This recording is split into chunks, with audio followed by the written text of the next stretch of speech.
So, John, you were down there all weekend covering every game, and Darth Pooh, shout out to Darth Pooh in the comment section.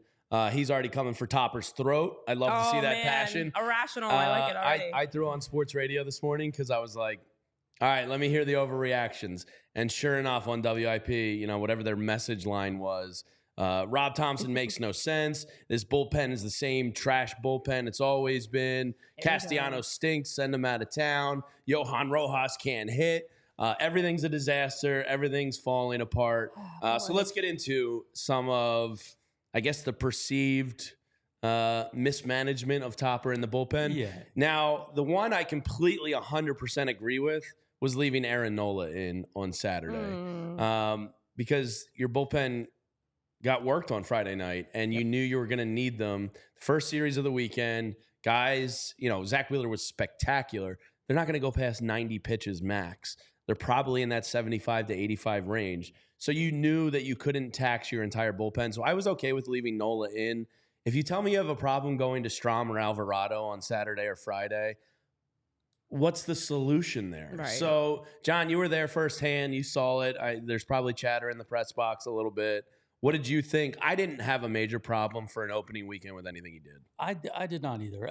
I mean, first of all, if you talk about leaving Nola in, that was just Nola taking his lumps to preserve. They knew that game was sort of lost. They wanted to preserve the bullpen for Sunday, and it worked out because you needed them. On Sunday, you had your guys. So that move made sense. Now, overall, do I agree with every decision that Topper makes? No. Nobody is, and none of us are. And we'll get into the Stott Marsh thing in a second. Yeah. But just bullpen-wise, did you have any major, No Spidey senses going off? No major gripes. I did feel on Sunday when I saw the lineup, just like everybody else, I had the same gripes. It's kind of a gross lineup. Where's the sense of urgency? Yeah. You lost the first two games, so we really want to go after this one. So, I was second guessing him there. But I think what Topper brings to the team, and I don't. This gets lost in the conversation about individual moves and on individual days, is just that sense of consistency, an even keel, and everything's going to be okay. We lost the first two games. He didn't scratch everybody's scheduled off day and say, now you're going to play because we're panicking in game 3 of 162. He stays even keel, and it's frustrating. It's very frustrating for fans to watch this and say, come on, we really need to win. But the inverse is the players love him for it. Inverse is the players love him for it. And it reminds me a little bit of Andy Reid's time with the Eagles, right? Where it's just like, no matter what happened, he's calm. He's not going in there screaming and yelling at anybody. It's, and blah blah blah. Time's yours. Yeah.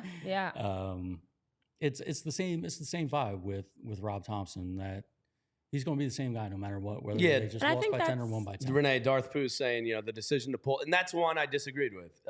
Jeff Hoffman was great, and they pulled him to play the matchups there, and that seems to be the one that most people are bitching about. Yeah, I mean, going back to Nola, first of all, for the 7th time in his career, giving up 7 runs. I know the one, it was deemed an earned run.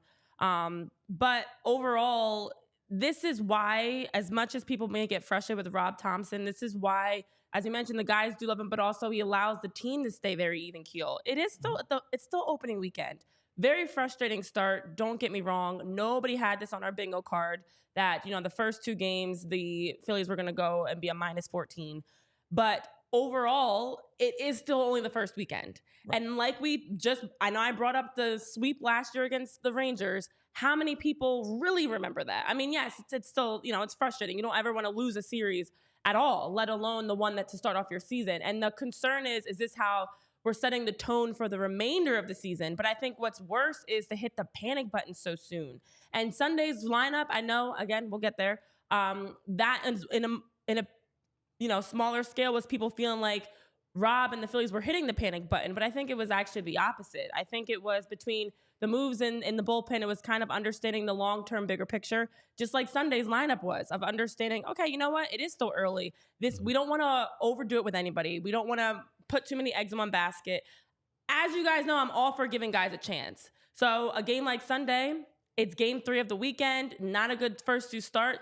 Why not give somebody else a chance? Why not see maybe somebody else can give us a little bit more? And that's exactly what we got. We actually got, although people wanted Bryson Stott in the lineup, everybody was concerned, of course, because of Bryce Harper's fall. But at the end of the day, But you have to give these guys early on in the season, the Sosas, the Paches, even Johan Rojas, And we'll as get to many that, too. opportunity. You've got to give them chances to at least try to see what they can do, because you don't want to write guys off too soon. And now you're stuck into this rotation of the same 9 or 10 guys. And here we go, summer, now early fall, you have nobody else to turn to. Yeah, that's exactly right. And Thompson said it to the media post game on Sunday that, you know, he wants to get guys involved. Got to keep them fresh. It's the beginning of the season. Everyone's excited. You've got these guys on the bench.